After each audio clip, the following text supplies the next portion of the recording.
Hi മക്കളെ, എല്ലാവർക്കും സുഖമല്ലടാ. നമ്മുടെ ഓണപരീക്ഷ എത്തിയിരിക്കുവാണ്. നമ്മുടെ ഫിസിക്സിൽ നമുക്ക് മുഴുവൻ മാർക്കും അടിച്ചെടുക്കണം. സോ നിങ്ങൾക്ക് തടസ്സമായി നിൽക്കുന്ന ന്യൂമറിക്കൽസ് ഓരോന്നായിട്ട് നമ്മൾ ക്രാക്ക് ചെയ്തുകൊണ്ടിരിക്കുവാണ്. സോ ഒരു ഗംഭീരമായ 4 മാർക്കിന്റെ കിടിലൻ ചോദ്യമാണ് നമ്മളിപ്പോൾ പഠിച്ചെടുക്കാൻ പോകുന്നു.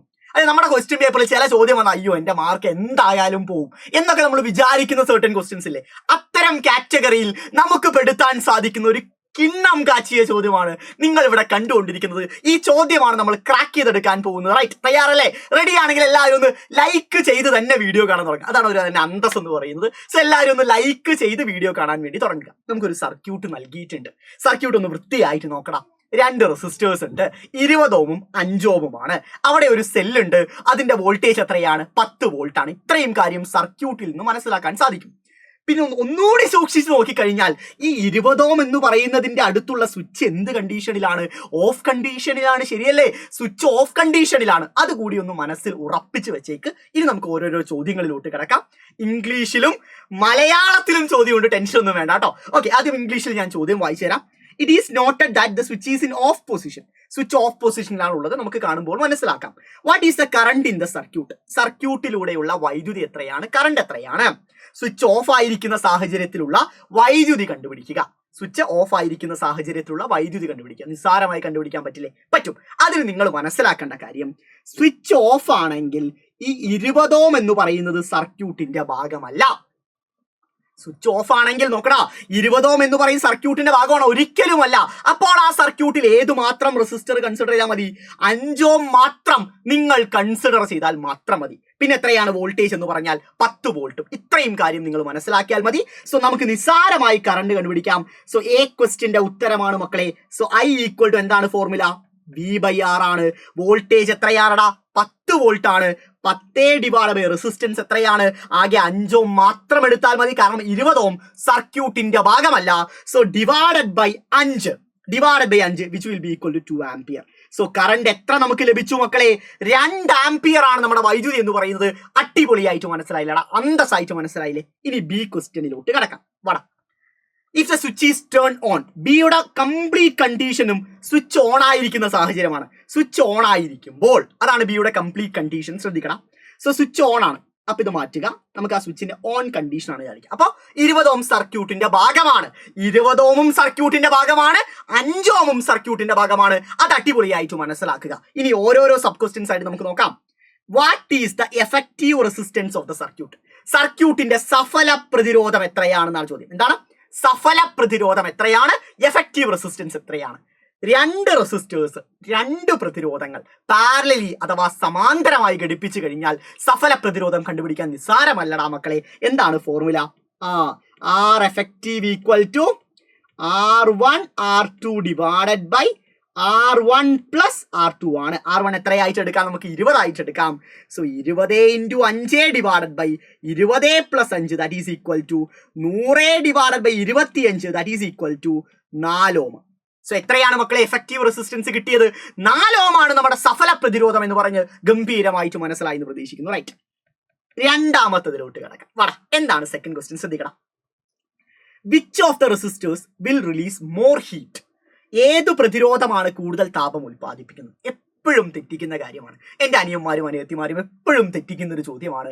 ഏത് പ്രതിരോധമാണ് കൂടുതൽ ഹീറ്റ് ജനറേറ്റ് ചെയ്യാന്ന് ചോദിച്ചാൽ നമ്മൾ എപ്പോഴും മനസ്സിൽ വരുന്ന കാര്യം എന്ന് വെച്ചാൽ ഏതിനാണോ റെസിസ്റ്റൻസ് കൂടുതൽ അതായിരിക്കും കൂടുതൽ ഹീറ്റ് ജനറേറ്റ് ചെയ്യുക എന്നായിരിക്കും നിങ്ങളൊക്കെ ഈ മൊമെന്റിൽ വിചാരിച്ചിട്ടുണ്ടാവും. ശരിയല്ലേ?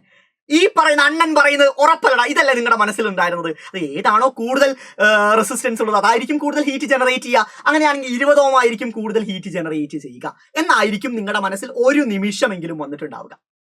പക്ഷെ കൺസെപ്റ്റ് നിങ്ങൾ മനസ്സിലാക്കണം. ഇവിടെ രണ്ടും പാരലലിയാണ് കണക്ട് ചെയ്തിരിക്കുന്നത്, സമാന്തരമായിട്ടാണ് ഘടിപ്പിച്ചിരിക്കുന്നത്. എങ്കിൽ വോൾട്ടേജ് എന്താണ്? വോൾട്ടേജ് സെയിം ആണ്. ശരിയല്ലേ? പാരലാണ്, സമാന്തരമാണെങ്കിൽ വോൾട്ടേജ് തുല്യമായിരിക്കും. വോൾട്ടേജ് തുല്യമായതിനാൽ തന്നെ വോൾട്ടേജ് മാത്രം വരുന്ന ഹീറ്റിന്റെ ഇക്വേഷൻ ഒന്ന് ഇരിക്കണം. ഏതാണത്? H equal to V²/R × T. ഇതിൽ മാത്രമേ വോൾട്ടേജ് മാത്രമുള്ളത് അല്ലെ? ബാക്കിയുള്ള ഇക്വേഷൻ H = I²RT. വോൾട്ടേജ് ഇല്ല. VIT, അതിൽ കറണ്ട് കൂടിയുണ്ട്. സോ വോൾട്ടേജ് മാത്രം മാത്രം വരുന്ന ഇക്വേഷൻ എന്ന് പറഞ്ഞാൽ v²/r/t. ശരിയല്ലേ? കറണ്ട് ഇല്ലാതെ വോൾട്ടേജ് മാത്രം വരുന്ന ഇക്വേഷൻ അത് v²/r/t. ഇതാണ് നമ്മൾ ഇവിടെ എന്ത് ചെയ്യേണ്ടത്? ഉപയോഗിക്കേണ്ടത്. അത് നിങ്ങൾ ആദ്യം മനസ്സിൽ ഉറപ്പിക്കുക. ഇവിടെ നിങ്ങൾക്ക് നോക്കിയാൽ മനസ്സിലാവും ഈ പറയുന്ന ഹീറ്റും ഈ പറയുന്ന റെസിസ്റ്റൻസും ഇൻവേഴ്സ്ലി പ്രൊപ്പോർഷണൽ ആണ്, അഥവാ വിപരീത അനുപാതത്തിലാണ്. എന്താണ് ഇൻവേഴ്സ്ലി പ്രൊപ്പോർഷണൽ അല്ലെങ്കിൽ വിപരീത അനുപാതം എന്ന് പറഞ്ഞാൽ റെസിസ്റ്റൻസ് കൂടിയാൽ ഹീറ്റ് കുറയും, റെസിസ്റ്റൻസ് കുറഞ്ഞാൽ ഹീറ്റ് കൂടും. കാര്യം മനസ്സിലായോ? ഒന്ന് കൂടുമ്പോൾ അടുത്തൊരെണ്ണം കുറയും, ഇത് കുറഞ്ഞാൽ അടുത്തൊരെണ്ണം കൂടും. കാര്യം മനസ്സിലായോ? സോ റെസിസ്റ്റൻസ് കൂടിയാൽ ഹീറ്റ് കുറയും, റെസിസ്റ്റൻസ് കുറഞ്ഞാൽ ഹീറ്റ് കൂടും. അത് മനസ്സിലങ്ങ് ഉറപ്പിച്ചു വെക്കുക. അതായത് മക്കളെ റെസിസ്റ്റൻസ് കുറഞ്ഞാലാണ് എന്ത് ചെയ്യുക? ഹീറ്റ് കൂടുക. റെസിസ്റ്റൻസ് കുറഞ്ഞാലാണ് ഹീറ്റ് കൂടുക. ഏത് സാഹചര്യത്തിൽ?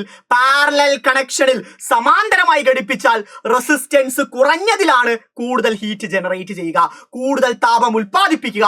അതങ്ങ് ഉറപ്പിച്ചു വെക്കുക, ക്ലിഞ്ചനായി പഠിച്ചു വെക്കുക. എങ്കിൽ ഇവിടെ ഏതിലായിരിക്കും കൂടുതൽ ഉൽപ്പാദിപ്പിക്കുക? ഏതിനാണ് പ്രതിരോധം കുറവ്? ഏതിനാണ് റെസിസ്റ്റൻസ് കുറവ്? 5 ഓമിനല്ലടാ മക്കളെ. സോ ഉത്തരം എത്രയാണ്? ഉത്തരം 5 ഓമാണ്. കാരണം 5 ഓമാണ് 20 ഓമിനേക്കാളും പ്രതിരോധം കുറവ്. അതിലായിരിക്കും കൂടുതൽ താപം ഉൽപ്പാദിപ്പിക്കുക, അതിലായിരിക്കും കൂടുതൽ ഹീറ്റ് ജനറേറ്റ് ചെയ്യുക. അടിപൊളിയായിട്ട് മനസ്സിലായില്ലേ? എങ്കിൽ മൂന്നാമത്തെ ചോദ്യം വാടാ. എന്താ third question? Calculate the heat generated in 20 ohm resistor per second. 20 ഓം റെസിസ്റ്ററിൽ 1 സെക്കൻഡിൽ ഉൽപ്പാദിപ്പിക്കുന്ന ഹീറ്റ് എത്രയാണെന്ന് കണ്ടുപിടിക്കണം. ഇതേ ഫോർമുല ഉപയോഗിക്കാം പാരലൽ ആയതുകൊണ്ട്. So h v²/r/t. വി എത്രയാണ്? വോൾട്ടേജ് നമുക്കറിയാം 10 ആണ്. സോ 10 × 10 r എത്രയാണ്? 20 ഓമിന്റെ കാര്യമാണ് പറയുന്നത്. പെർ സെക്കൻഡ് എന്ന് പറഞ്ഞാൽ 1 സെക്കൻഡിൽ. സോ ടൈം 1 സെക്കൻഡ് ആണ്. സോ 100/20 എന്ന് വരും. That is equal to 5. So heat ആയതുകൊണ്ട് ജൂള്.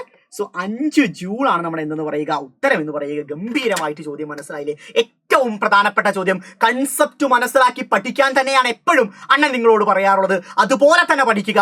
ഈ പറയുന്ന ക്വസ്റ്റിനെ പറ്റിയുള്ള വീഡിയോനെ പറ്റിയുള്ള വിലയേറിയ ഫീഡ്ബാക്കുകൾ താഴെ കമന്റ് ചെയ്യാൻ മറക്കരുത്. നിങ്ങൾ എത്രത്തോളം അടിപൊളിയായിട്ട് കമന്റ് ചെയ്യുന്നുവോ, അല്ലെങ്കിൽ നിങ്ങൾ നിങ്ങളുടെ അഭിപ്രായങ്ങൾ എത്രയും സൂപ്പറായിട്ട് കമന്റ് ചെയ്യുന്നുവോ, അതിനനുസരിച്ചായിരിക്കും ഇനി അങ്ങോട്ടുള്ള വീഡിയോ ക്ലാസ്സുകൾ എല്ലാം വരുന്നത്. നിങ്ങൾക്കറിയാം, നിങ്ങൾ ചോദിച്ചത് മുഴുവൻ ഞാൻ നൽകിയിട്ടുണ്ട്. ഫോർമുല ഷീറ്റ് വേണമെന്ന് പറഞ്ഞു. നിങ്ങൾക്ക് വേണ്ടി ഞാനിത് ഫോർമുല ഷീറ്റ് ഇട്ട് തരുന്നു. പല കുട്ടികൾക്കും നമ്മുടെ ഇലക്ട്രോ മാഗ്നറ്റിക് ഇൻഡക്ഷൻ കൂടി എക്സാമിനുണ്ട് എന്ന് ടീച്ചേഴ്സ് സൂചന നൽകി. സോ ആ ചാപ്റ്റർ കൂടി ഇന്നത്തെ ലൈവിൽ നമ്മൾ പഠിപ്പിച്ചു കഴിഞ്ഞിരിക്കുന്നു. സോ എല്ലാം നിങ്ങൾ എന്താവശ്യപ്പെടുന്നുവോ അതെന്നും അണ്ണൻ നൽകിയിട്ടേ ഉള്ളൂ. സോ ഇനിയും അങ്ങനെയായിരിക്കും മക്കളെ. നിങ്ങളുടെ ആവശ്യങ്ങളും നിങ്ങളുടെ അഭിപ്രായങ്ങളും ഉറപ്പായും താഴെ കമന്റ് ചെയ്യാൻ മറക്കരുത്. Love you all. ടാറ്റാ.